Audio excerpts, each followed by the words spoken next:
Voilà, topesi bino mbote bino bokolanda biso de partout boliki ete bozali bayike penza liboso betando ike na bino pona to sombi kinya makanisi na événement monene oyo tozali na yango elongo na évangéliste international Kiziami na Kibila Jean Oscar kasi na kozala ngai moko te na masolo ye tozali bongo na yangai moto ya tango na tango kulutu na biso mbiaka to benga kai bongo Maxi Mbenga Lofasa pona bayo bayebiye et azali pe moko ya mokambi ya journal télévisé chrétien na ende to kosombi kinya makanisi elongo na évangéliste international Kiziami na Kibila Jean Oscar na milu minene oyo azali kolengela na nzungu ya ma famille na stade des martyrs au mokolo ya le 18 août kino le 20 kunande bisiko wapi mama na likambo eko ozala kasi natiki maloba epai ya ko animateur na ngai Maxi Mbenga Lofasa. Matondo ndeko John Famba pe shalom na libota ba na Nzambe moto na Nzambe to peso merci ko pesa biso tanayo mutuna liboso constat spirituel ni non salaki pour que lelo o proposer biso activité munene oyo ezo mema biso na stade des martyrs. Bon, constat liboso oyo biso no stoyebi na kata mboka na biso d'abord c'est l'appel. Yo ça doit aller dans toutes les nations, faites de toutes les nations mes disciples. Et ça d'abord appelle l'attaque évangéliste, il y a côté le Bananzambe partout où on colle azoti nanga ya zopsanga temps na kende na lobela bana nzambe. Et deuxième constat pour moi que depuis un certain moment na mboka na biso ba événement évangélique ya minene où il s'engage bana nzambe bo s'arrêter ensemble là où il y a une diversité de dons, peut partage ba dons, connexion ba dons et ça la mal société. Tout à l'heure, la campagne a mené au salon ba maïch chef d'Abazoya, ba Serolo Bazoya, ba Bonke Bazoya, ba Mike Vince Bazoya. Alors, les lots, Moussalawa n'est pas la mal société.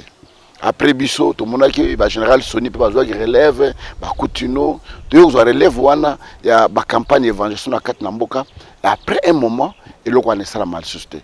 Alors, nous oublions une chose, que réveille Namboka et y a kana ba conférence. Et il y a une convention. Parce que la convention, ils allaient bateau déjà, bayamba yesu, ba obazana carte de l'obananzambe, ba kendaka, pour ba koli sa kondima la ba onanzela nzambe. Mais ba campagne d'évangélisation, ils allaient ko la pêche na filet, oyo bozo gagner ba amebele. Pe ba campagne wana ma réveil, pourquoi? Parce que ba tebele ba bongo la rametema, pe ma kamonza ma salaka et tinda bat musu pe ba la mukana kata pongi. Ah, ya salinga pe funa sala. Ya on attend on ezalaka ba campagne sa boto mo ba bongo ba sa ba campagne, telle sa campagne anjili, telle sa campagne maté, tel boy na boy et ça portait un grand réveil dans Boka na biso. Mais depuis un certain moment ba campagne wana et ça la mal société.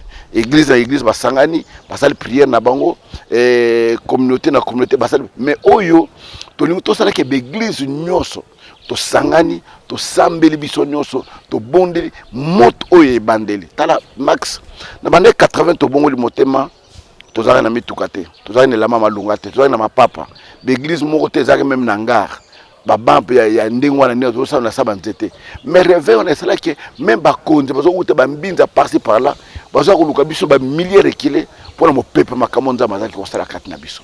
Mais les lobos comme on a qui est makamwana mouvement salaire mal société et loko moko te ninité to moni qui réveille bandi ko chité voilà pourquoi to sengi na bana nzambe que non to simbana pour to tomber sur bendel wana réveil katamboka na biso so autant la statistique au monde qui Congo na monde réveil en Afrique to comme 5e même ba mboka lokola ba Ghana azali kolona biso Nigeria azali kolona biso au monde mboka me ba Zimbabwe ba Éthiopie ezo kende musika par rapport na biso.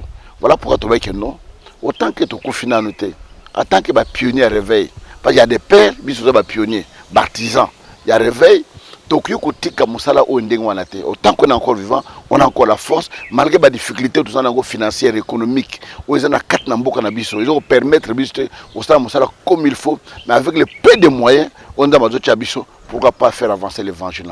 Ya mona pesa ndeko John Famba miko mutune ezali toke na stade message nini onzamba tio na mutema kokabola na libota bana nzambe pamba te c'est déjà un événement partout on en parle et basi mal quel est le message oh nzamba tio na mutema pona kokabola na libota bana nzambe. Le plus grand message au nazana on a kokabola bana nzambe c'est revenir à la croix. tozonga na se na ikulusu yankolo. C'est-à-dire que na se na ikulusu place wana repentance ezali, na se na ikulusu place wana kondima ezali, na se na ikulusu place wana délivrance ezali, nyonso oyo eza na kati na Bible eza na croix. Sans la croix, on ne peut pas parler de l'évangile. Voilà. Sans la croix, on ne peut pas parler de l'évangile. De comment évangéliste qui s'y a mis à Kibila. Bande koba kolanda biso ebele. Ma manso oyo salama déjà to mona kayango. Sikawa nini ya sika. O bande ko sengeli bazela na stade de martyr pour ba miracle ba mona déjà. Et lelo batu ba koma koloba te to mona déjà ba sala ba manki yo na ekota. Est-ce que soki bande ko baye manki yo ne ko sala mate nzamba ko sala na authenticité ou bien ndengeni? Non, d'abord il faut identifier les choses comme telles. C'est ça, on combat les faux par les vrais. S'il y a les faux, nous venons avec les vrais pour démontrer aux gens. Oui, tout démontrer que vrai est à la caca. Tout démontrer en gros. Et puis comme vous savez, au miracle makiona. Ce qui est salami, on l'a sur la télévision. Et pas fumbalamo que sili. On l'a des pères qui battent timela muto tel tout non. Au bisto salamo mi colonio soto la xaba témoignage wana boina boy peut to mona mutu mota yelo non mutu bo la xaba wana boina boy non to la xaba nyoso pour dire que il y a toujours le vrai na quatre évangiles et je crois toujours que Dieu est toujours au rendez-vous et pas dans Nzambe makamno za yasika nda masala lundi ti to kuma dimanche mais lundi na lundi ko na raté moi bimaka na est et le là na l'ouest mo colonioso mais mi colonioso ko kanité. Un jour, dans un avion, dans un livre, dans un tanga, je vais expliquer ma cam d'aviation. Je vais expliquer non. Pilote ou en France, à Congo, tous les jours, il faut mon voyage les voyages à l'Ibosa Zosala. Alors, les expériences dans la Kenakan, c'est la vente. Au cours d'un amboula, mbala liboso les gars mboule zakate. Au cours d'un amo pépé, mbalo les gars mo pépé zalakite. Au cours d'un amboula na mo pépé, mbala les gars zalakite. D'où chaque jour, moucha mona mo kolonne zani mo kolasika. Donc makamo ko leka kuna, yoza makambo asika, makamo peut-être lota te to kanisate. Et attitude ni ne sengil na bande ko baya na yango mokolo wana. Ya kondima. Mutazo ya lobiki na ke kozwa, na ke okuta na nzambe. Lokola mwasa za kotanga makela lobi soki na kei na simbela mana ye ngana kubika. Kondimane tango akina sima biki so lobi maloba oyo lobaki na ndako na yo yango ekokisa mikati na vie na yo. Kondimana oyo bikisi. Ça dit que ce que tu avais dit, ce que tu avais prononcé, c'est ce qui s'est accompli. Muto ya na kondimane na ndako na ye. Kenazo kene na campagne wana na kozonga nde na yakete na kende yete. Et le combo. Parce qu'on le croit mon messanoté. Le croit mon messanoté. Et pas l'anza mon messané zaraté. Au comme messana nzambete. Dans bilo rasiki kozala. Et kozala kaka. Voilà, comment. Évangéliste agence ka kizami na to kende stade dans moment oyo église corps de Christ ezali divisé. Trahison ezali makasi, manka boyokani. Alors message ni nokopesa na église corps de Christ par rapport événement auto ke na stade. Mais c'est une occasion au sanganat. C'est une occasion à quoi? Parce que parce que la croix a deux significations. Relation à Moutana Nzambe et relation à Moutana Moninganae. Et tu aimeras Dieu de tout ton cœur et tu aimeras ton prochain comme toi-même. C'est une façon de parce que mes bébés comme balé wan ont regroupé Bible. Ceux qui te salé les ango ne place au monde à Makambo tellement na katambo na biso. Je pense avec ferme conviction que au moment où tout se rapprocher de plus en plus entre biso. C'est une occasion où biso nyoso to kutana to bondela to le lanzambe nzambe monta na bavina biso. Alors question ezali nabi kozana ba rencontre ya ndenge na ndenge ozotambola parce que Kinshasa mobimba comment ba basala nzambe bande kono basala nzambe bazweli to bayambeli etinda oyo mosala oyo onzamba tiona motema pona kosala. Oui, bato eloko moko te oza inanime. Inamilité na eloko moko boye ezalaka te même na kati ndako mama koti kuna lambi Thompson na lambi pondo moso ngana linga lianga ngai bona linga na matembele tout ça musala moko te za inanime. Donc c'est à dire que ça na ba oyo bandimi ko travailler na biso baza na kati na musala ezana ba oyo pe baza réservé ezana ba oyo pe ba boyi ko sala na biso longo. Mais pour nous le plus important que bandeko bandimi ko sana biso bazala sincère. Bazala clair na musala que nandimi bio lobi soko lobi oui non ezala oui non ezala non. Comme ils ont dit oui, je pense que nous allons partir avec eux et il y aura une grande réussite dans l'événement autozana yango. Voilà, merci beaucoup Bozolanda biso de partout. Tolobi tozana évangéliste international Kiziami na Kibila Agence K. Kolo Masolo ya événement mené na mboka na biso, il fait partie parce que asala yango za ya mbote et Kasiboil qui a été azana 3 jours ya pamba. Les 18, les 19 na les 20 et ko sala mabongo na stade des martyrs. Donc boya ebele, boya komona loboko nzambe. Ba te belé évangéliste balobaka Kiziami na Kibila sila. Et puis il y a banda kutaka politique, atika pe politique yango siko alinga banda kozongela ba événement. Est-ce que aussi là solo ou bien politique ndé dindi sakayo?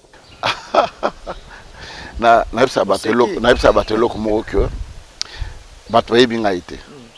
Les gens ne me connaissent pas, c'est vrai. Na kena mboka moko boye beaucoup de moi epsingai ceux qui transfèrent va passer les années va jouer. Aux anakata mboka na biso. Ah bon? Na ta on a sa ba campagne na Congo te. Na salle campagne na stade ya Yaoundé, ya stade ya Munene ba betra football, net martyr na biso. Plein ba image les ka na chaîne na biso. Na ke na Côte d'Ivoire na salle campagne na stade plein ba miracle ça président ya mboka wana yambanga ya. Ba image na RTP. Na kena na Brazzaville, na kena na Pointe-Noire, na kena na Angola. Ah on a tiré parce que les gens étaient timides. Baza utalanga na musika baba mumoni ke boina boinga bo na minute oyo no sala campagne te lokola bato va comprendre tes visions na ya politique so na sala campagne et aussi meto balo ah moni kaka ndenge ezali je fais ailleurs tout ça et tant bato on comprendre que nos politiques c'est ma bête pe ba passer rebelle même ba oyo baza ko linga te ba koti j'ai vu que les gens ont compris les choses mais je leur dis pendant que zalaka député au bande ko sa ba campagne ya baza ko sa ba campagne ya minene ko sakana te. Maintenant, depuis la campagne triomphale en 2009, au Batouabika, maintenant, ça est député en 2009. Le miracle, c'est la maquille. Donc, pour dire que, Naza Mungwate pour la Sila, Mungwande Sila, Nanzung, Sila, Namai, Penzamba, c'est les pantanes, Badona été. Ce n'est pas différent d'histoire politique, il y a un médecin ou bien un commerçant qui est au Yondama Tchekatanga et non. C'est une mauvaise réponse. Il y a faute à bâtonneté. Faute n'a besoin de tout terre parce que tu as besoin de Makamangote. Tant que tu as Makamoto, tu as Kanazela, c'était ça. Mais au fur et à mesure, Makamoto, comme ils ont hérésie, et attrape Bisso. Mais il faut de la force. On a dit que ce sont des imbéciles qui ne changent pas. Tout dans la force, on a dit erreur et salamaka. Mais ils ont tout le que non, ils ont merci. Alors, Motolanzambe, tout que na stade 2023, ils allaient année à Banger politique, ils allaient belé. Pensez-vous qu'activité Oyo est un bon moment? Activité Oyo aura un impact même sur le plan politique. Yambo Kanabiso? Makasi. Dans le sens que Tobi Biso Nyons que Bambo Cannabis Afrique, tant que maintenant, qui na période d'élection, Yiki Zakebele, ou Boule Zakebele. Mais sinon, c'est une occasion pour nous, il y a Sambe là, qui m'a camé sur les Ganakimia. Pour le lorsque mon boule dans la carte Namboka, et profiter d'un nan. Qui souffre plus? Biso le petit peuple. La bande qu'on a bango, par exemple, congélateur, par exemple, le groupe électrogène, à Kouré Katani, à Rolianaye, à Romelanaye, à Salmakamunyoso. C'est nous les petits peuples qui souffrons. Maïzalité, courant izalité. Et quel est ce pasteur-là? Massa c'est Zobeta, Mouboule izali, marche izali, avant ça bandima qui note. D'abord les mots passer au bimate pour qui note. Donc c'est de notre intérêt. Il y a Rosambe là, et Kimia ezala, donc il y a une élection de Kimia, ou a gagné, ou a gagné. Donc quel n'est pas beaucoup monsieur ezalaka, ou a gagné, a félicité mon ninga ou a gagné. Et puis Kimia ezali, tout continuer. Nous sommes un pays riche, mais par conflit na biso. Ils ont permis de ennemis à Salabiso, Salabiso, Lelo. Bambo, le Rwanda, des petits pays, mais qui nous malmènent. Ils ont malmené Biso. Lelo, Oyo, la frontière, Rwanda, place Baton Bazali. Si on va minérer Bimak, est-ce que tu es bien? Non. On a tout intérêt à ressembler pour Kimé Zanamboka. Oui, nous avons tout intérêt à ressembler pour Kimé Zamboka. Motonanzambe, tout le monde dit que depuis 2020, 2021, 2022, 2023, na stade on a peto kembale belé pona ko bonde la pona mboka na biso. Alors to zonga lesusu ko bonde la pona mboka ko landisa mana emoni selon Nzamba pesio spécificité ya mbala o na stade na zonge mutuna na ekozala nini La Bible dit prier sans cesse. Mais le bien nzam so na pesu la kana bakuko. Et kokisam te zelango et kokisam kaka. Donc on battait parce que tu sambela boyeboyete, tu sambela non. Les enfants d'Israël étaient esclaves pendant 430 ans en Égypte. Ba kona ko luka ka nzambe. Te nzama ya lola ki bango. To connais ko bonne nzambe, to connais ko luka ilongi nzambe, te kimi ape makambo za stable kat na mboka na biso. C'est un intérêt pour nous et de deux, il y a des gens qui sont malades ou ils sont dans bon l'hôpital. Ba mon so pe amela kisi, malade ngo si la kate. Ils sont malades mo monde à ténèbres. Mais mouta no bikande nini kana nguya na nzambe. Voilà pourquoi nous sommes préparés en conséquence des causes. Bah intercesser ba kota mabondeli, ngamo na sina kota mabondeli, tous autres préparer pour que l'événement wana eza la réussite mo ya monene. Il y a 3 facteurs pour l'événement de on est reçu. Le premier facteur, préparation spirituelle. Il faut que bon que non, ngana terre déjà na okeno koteya, tout ça na wuto bisa makambi avion. Mokolo campagne na campagne za makamu nango. Il faut se préparer. Ya ngona ngai to na zoteya, na terre lokolo za mokolo ngai libosa koteya pe ya soko ba bisinga yango wana. Alors que mokolo musu ezali. Voilà pourquoi je prépare cette campagne comme si je n'ai jamais fait une campagne au stade. Nous préparons en conséquence des causes. Il y a mis balai pour réussir la campagne, il faut une préparation financière. Parce que, au sein de la fiche, au sein de la banderole, au louer stade, d'instruments, de podium, en parlant langue, cette préparation financière, au réussir l'événement, on prépare. Et de 3, il faut préparation matérielle. Quand il y a préparation matérielle, il y a la Kinshasa. Excusez-moi. Au sein de 2000 affiches, au Tchao côté. Voilà pourquoi on a fait 4 tonnes. Il y a des affiches. Ils ont compté 4 tonnes. Il y a des affiches A1, A0, où il y a Bamba qui cherche Mobimba pour que soit visible, il y a un événement qui est en train de se préparer. Voilà pourquoi nous avons publicité sur la chaîne de télévision, panneau, pour que les gens sachent qu'il y a un événement qui se prépare. Voilà les 3 facteurs où ils sont réunis au réussir l'événement aux Anango. Oui, John Fambaloba qui a début émission, c'est un événement, c'est un grand événement, puisque Moto a Milou dans le stade des martyrs, c'est là pour que réellement ezali événement. Alors un événement de ces gens et c'est makoki ba moyen alors yebisa biso makoki otuapi qui vous soutient, qui est derrière vous, est-ce que Zumbongo quelque part où ils ont mémo dans stade, est-ce que zali pré-campagne anticipée ya mutu songoro pakala ya yomo koto ezanino mekampe ko songa biso to sosola? Non, je pense que mutako tunanga mutuna wana mutoyo amunga mbala liboso. La salle ba campagne à 19 stades. 19. La salle na 24 novembre. La salle na 20 mai.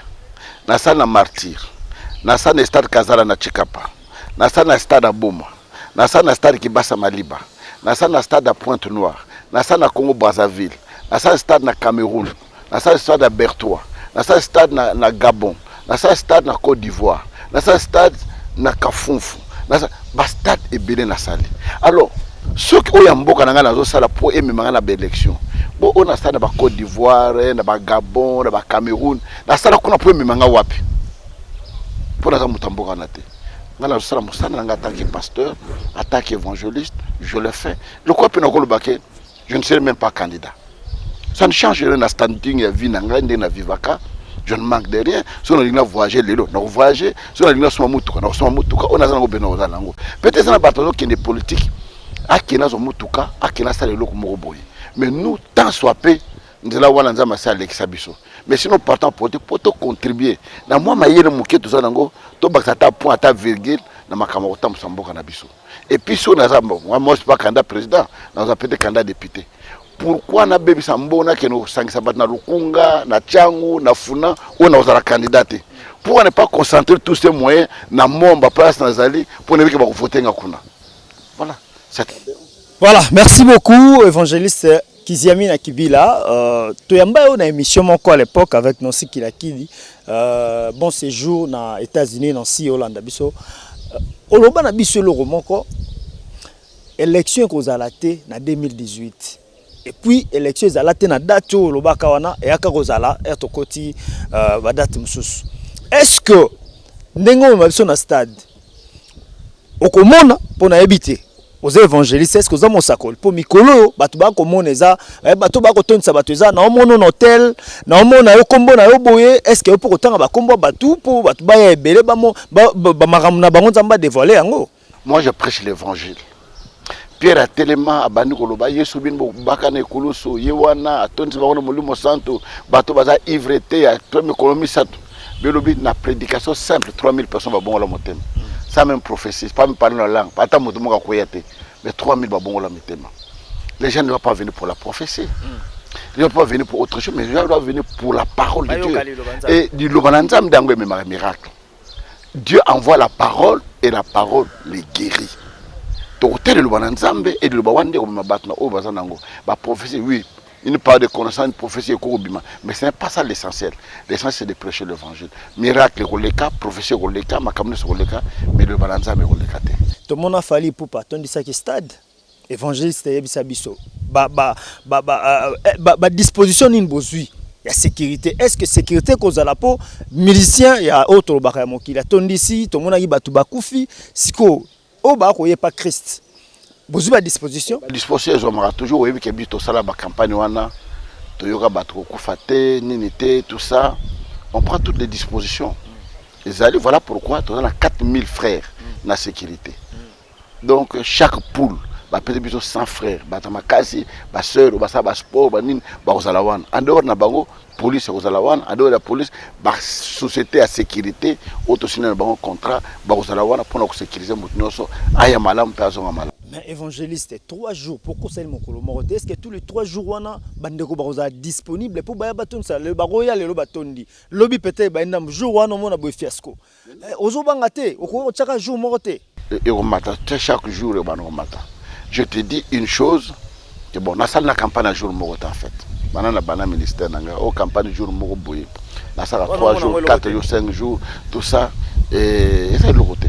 Je pense que yo vous allez témoin vivant et on vit makamwana ndeni makamongo ekoleka na na stade de martyr bino boza ba témoin et komona makamwana nyonso ba bangate et loko mokote soyez seulement sûr que Jésus-Christ sera au rendez-vous et souci na biso za kotonda d'abord stade te parce qu'on peut remplir le stade mais motabongo le motema te motabikite au compte il y a des gens qui sont morts stade de ba to kufi mais nous partons pour que motumoka bongo le motema bo konzela nzambe et sepela. Voilà, tout le monde qui est en fer, tout le monde c'est ça la chose la plus importante. Alors, la chose la plus importante, c'est que Musumu Kabongo la motema, Akababo mene pananko, la lingota la caméra, ba pasteur belé à Kinshasa bazolanda. Et nakani c'était milulu ezapeka pona kinte, mais bandeko baza na province, bandeko pe bana libanda mboka. Tout le monde na Kinshasa awa, ba contre campagne za la mingi na Kinshasa.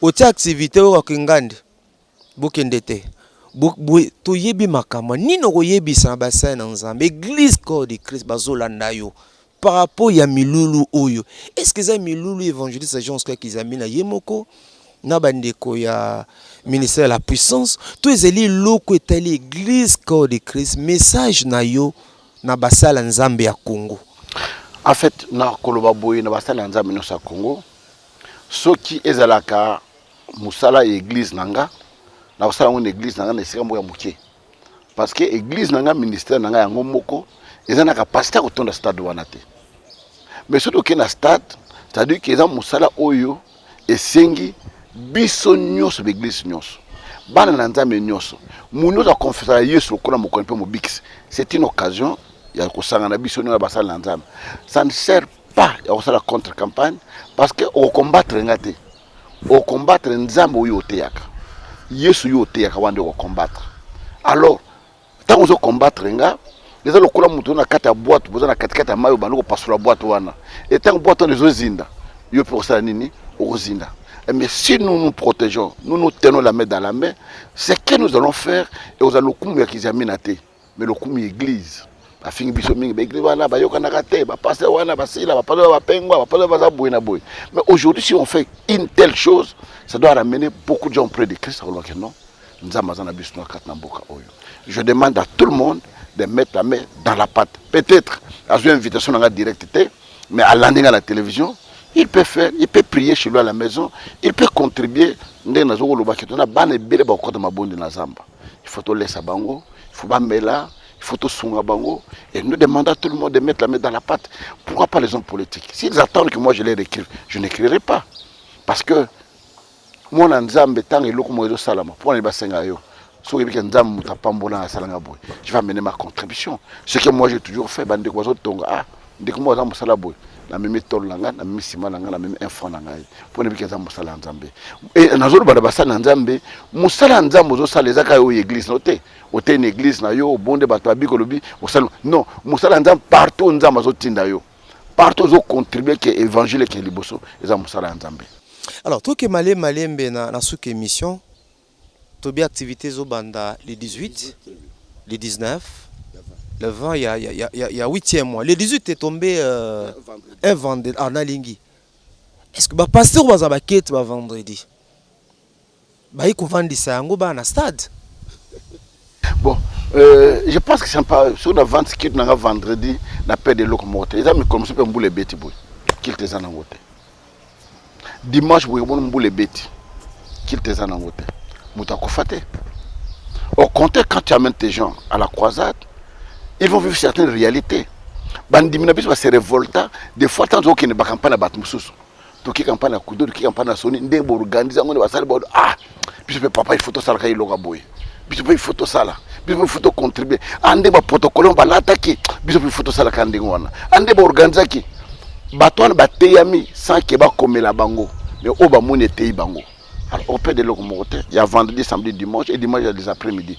Beaucoup de culte, il y a un culte, il y a un stade, il y a une clôture, il y a une bonté. Je pense qu'il y a il y a ma capacité, il y a à cause de la culte, samedi, dimanche, mais toujours est-il que tout le monde sera là au stade. Est-ce que aux temps, aux alliés, moi, leader, il y a Ecclesia Bolamuki, il y a Mboka Nabiso, aux 8 ans que solo la Nabaninga na yo, il y a génération na yo, bato nyon surtout ba contribuer pour na réveil à solo kati na mboka, ba leader wana nyonso. Aux 8 ans so na bango, makarisa bango ezali boni ba yambi pe likanisa ngo ndenge ni. Na kuta na bango na mpenzate, na bane d'abord na ba oyi basala musala. Parce que batata wana routine na été na mégaphone na balabala ake no tia affiche ake no sala boye et ake non to bane na bord na ba oyo basala ka musala ba oyo ba muyaka vraiment ba mayo na bango pour musala salama et batata to okuta na bango vraiment c'est dans les calendriers oyo na okuta na bango ko partager na bango vision et je ne pense pas que moko na bango ko boya les kabuya boye bien vision boye ya musala na ye muto ko boya sate. Voilà, to comme na biso na suka ko bisa bandeko nini bandeko nyonso balembi déjà balemba na maimanso bamone pa ya basali ya nzambe so emamba ona ba stade wana bamone loko te misu ba escroka bango pa basali ya nzambe balembi ko bisa bango nini na vi balemba kate to sape makambo so échoué au sali commerce simbité alemba te akenda kaka ti enrichissa au sali examen d'état aux UT mais au poussa ne aux kaka balemba te nzambe alembaka bana na été baya peut-être c'est l'occasion on zama linga tombola ye de na kata musala to bengi bango nyoso bo balemba batelema la Bible dit prends courage il t'appelle bazo courage yo zo benga bango na posa na bango nina basaka ka mutuna moko na même sens tande ko John mitema pe abana mboke belé zoki ndenga tukoloba bayoki pe mwa mingi na ezalelia ya basai na nzambe basusu pe balembi nino koyebisa bande kwana oyebise bangoni par rapport événement oyo ba continuer ko ça la confiance. Oui na oloba boy que c'est nzamu ta pensa ka mitema ya bato ba poto tuzalonga na mitema na biso maloba ya bato ekosi sa pota wana te kali loba na nzambe. Voilà pourquoi je lui demande de venir parce que le bananzambe ozawana pona kosokola ba pota wana pe ko bande bango ko pela bango sur makasa ko continent dans la nzambe.